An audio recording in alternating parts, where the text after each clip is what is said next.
महागठबंधन के तरफ से जो प्रस्ताव आया था उस प्रस्ताव को पारस बाबू ने ठुकरा दिया। क्या प्रस्ताव था? अब इसमें सब बात कैमरा पे बता नहीं सकते, लेकिन जो महागठबंधन के तरफ से प्रस्ताव आया था उस प्रस्ताव पर हमारी पार्टी, हमारे नेता, हमारे पार्टी में सहमति नहीं बनी। उस प्रस्ताव पे हम लोग तैयार नहीं हुए, महागठबंधन के साथ हम लोग नहीं गए, अकेले विधानसभा का चुनाव। अब समय का इंतजार कीजिए, समय बड़ा बलवान होता है। भविष्य में राजनीति, यह तो शुद्ध रूप से पारिवारिक कार्यक्रम, श्राद्ध का कार्यक्रम था और सारे परिवार के लोग इकट्ठा हुए थे।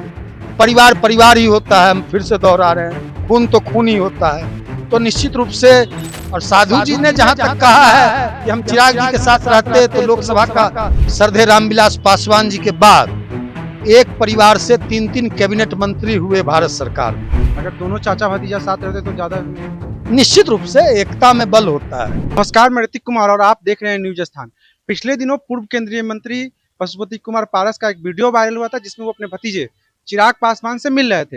इस विषय पे हमारे साथ बात करने के लिए उनके पार्टी के प्रवक्ता श्रवण अग्रवाल जी है। क्या मैंने सोमवार को आदरणीय हमारे नेता पारस बाबू के चचेरे भाई अर्जुन पासवान जी के श्राद्ध का कार्यक्रम था, उनका निधन हो गया था। पारस चिराग जी के चाचा भी अर्जुन पासवान जी लगते, अपने चाचा, तो चचेरे चाचा। सारे परिवार के लोग, जो हमारे नेता श्रद्धेय रामविलास पासवान जी का जन्मस्थली है, जो पैतृक गांव है सहरबन्नी खगड़िया में, वहाँ सारे लोग इकट्ठा हुए थे श्राद्ध के कार्यक्रम में। और वहाँ चिराग जी भी पहुँचे थे। हमारे जो श्रद्धेय पूर्व रामविलास पासवान जी के सबसे छोटे भाई रामचंद्र पासवान जी, उनके पुत्र पूर्व सांसद प्रिंस राज पासवान जी थे। पारस बाबू के पुत्र यशराज जी थे। पारस रामविलास पासवान जी के दामाद थे, बेटी थी पहली धर्मपत्नी, तो राजकुमारी देवी जी वहीं रहती है, आदरणीय राजकुमारी देवी। तो सब लोग थे। तो चिराग जी ने पैर छू के अपने चाचा पारस बाबू का आशीर्वाद लिया, उन्होंने आशीर्वाद दिया। सोमवार की बात है, परसों की। तो ये एक अच्छा शुभ संकेत है। पूरे देश और पूरे बिहार में इसकी सराहना हो रही है। खून तो खून ही होता है, परिवार तो परिवार ही होता है, अपने तो अपने ही होते हैं। तो क्या लगता है फिर दोनों मिलेंगे क्या भविष्य में? अब समय का इंतजार कीजिए, समय बड़ा बलवान होता है। भविष्य में राजनीति, यह तो शुद्ध रूप से पारिवारिक कार्यक्रम था, श्राद्ध का कार्यक्रम था और सारे परिवार के लोग इकट्ठा हुए थे। परिवार परिवार ही होता है, हम फिर से दोहरा रहे हैं, खून तो खून ही होता है। तो निश्चित रूप से आदरणीय श्रद्धेय दिवंगत रामविलास पासवान जी के पुत्र हैं और सगे भाई हैं। पारस बाबू चिराग जी पुत्र हैं, ये सगे भाई हैं। तो सब लोग इकट्ठा हुए थे। जो हमारा बिहार का संस्कार है, संस्कृति है, परंपरा है, प्रवृत्ति है, जो छोटे जो बड़ों का पैर छू के आशीर्वाद लेते हैं, बड़े आशीर्वाद देते हैं आगे बढ़ने के लिए, उन्नति करने के लिए, प्रगति करने के लिए, तरक्की करने के लिए। तो उन्होंने चिराग जी को आशीर्वाद दिया, उन्होंने आशीर्वाद लिया, बस इतना ही था। अब राजनीति में आगे क्या होगा, भविष्य में क्या होगा, भविष्य के गर्भ में क्या छिपा हुआ है, राजनीति तो संभावनाओं का खेल है। तो कल क्या होगा किसने देखा है। समय बड़ा बलवान होता है, समय का इंतजार। चिराग पासवान जी की पार्टी को 19 सीट मिला। अगर दोनों चाचा भतीजा साथ रहते तो ज्यादा मिल सकता था। निश्चित रूप से एकता में बल होता है, एकता में बल होता है।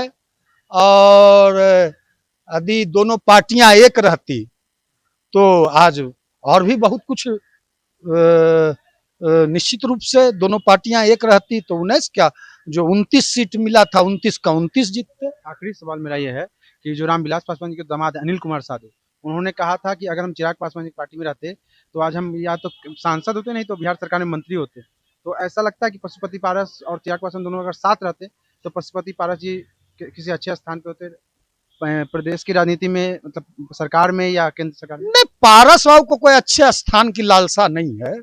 पारस बाबू तो 7 बार MLA रहे बिहार विधानसभा में अलौली से, 1 बार बिहार विधान परिषद के सदस्य रहे, 4 बार बिहार सरकार में मंत्री रहे, 4 बार आदरणीय लालू जी के मंत्रिमंडल में, आदरणीय नीतीश कुमार जी के मंत्रिमंडल में और देश के प्रधानमंत्री नरेंद्र मोदी जी के कैबिनेट में।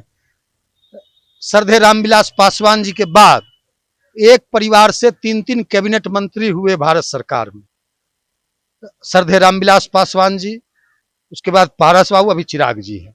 तो पारस बाबू की कोई लालसा नहीं है। और साधु जी ने जहां तक कहा है कि हम चिराग जी के साथ रहते तो लोकसभा का, जब पत्रकार ने पूछा कि आप भी अभी विधायक रहते तो उन्होंने कहा कि हम सांसद रहते, निश्चित रूप से सांसद रहते, निश्चित रूप से यदि परिवार एक होता तो हम और भी ज्यादा एमपी होता हमारा, और भी ज्यादा 29 एमएलए, 29 सीट मिला था, 29 जीते, 29 से ज्यादा मिलता हमको। आप बोल रहे हैं कि लालसा नहीं थी, मगर इस बार महागठबंधन की तरफ से उतना ज्यादा तरजीह नहीं दिया गया पारस बाबू को, इतना प्रयास कर रहे थे। नहीं नहीं, ऐसा कोई बात नहीं है।